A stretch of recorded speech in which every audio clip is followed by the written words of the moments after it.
40-এর ঘরে ছুঁয়েছে তাপমাত্রা। যদিও হাওয়াটা বইছে বলে মানুষ তবু টিকতে পারছে।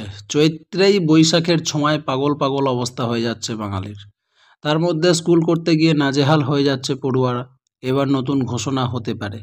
এপ্রিল থেকে টানা 1.5 মাস গরমের ছুটি থাকবে। হতে পারে নতুন ঘোষণা। কবে থেকে ছুটি পড়ছে এইসব ব্যাপারে এসেছে আপডেট।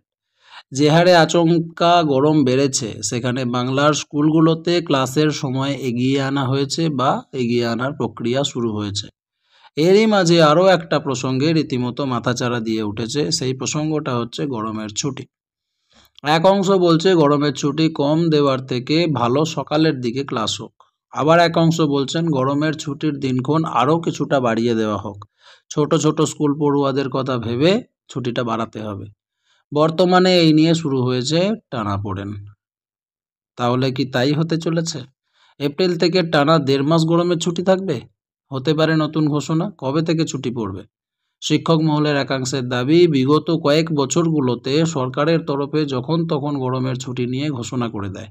এতে পড়ুয়া থেকে শুরু করে শিক্ষক শিক্ষিকাদের বেশ সমস্যার মধ্যেই পড়তে হয় বৈকি।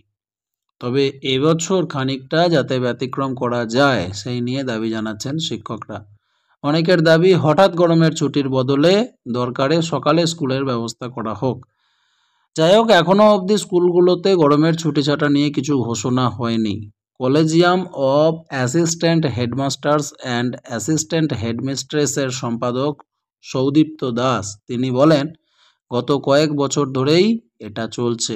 নির্ধারিত গরমের ছুটি 10 দিন বা 11 দিন। পরিস্থিতির চাপে তা বেড়ে হয় প্রায় 1.5 মাস। কেন আগে থেকে পরিকল্পনা করে গরমের ছুটি দেওয়া হয় না? প্রয়োজনে সকালে স্কুল করে দেওয়া হোক। এই ব্যাপারেই কিন্তু রয়েছে। সরকারি ঘোষণা এখনো পর্যন্ত কিছু আসেনি। যদি জানতে চান সরকারি আপডেট, অবশ্যই চ্যানেলটিকে সাবস্ক্রাইব করে রাখবেন। কতদিন ছুটি পড়ছে, কবে থেকে স্টার্ট হচ্ছে, সমস্ত আপডেট আমরা দেব।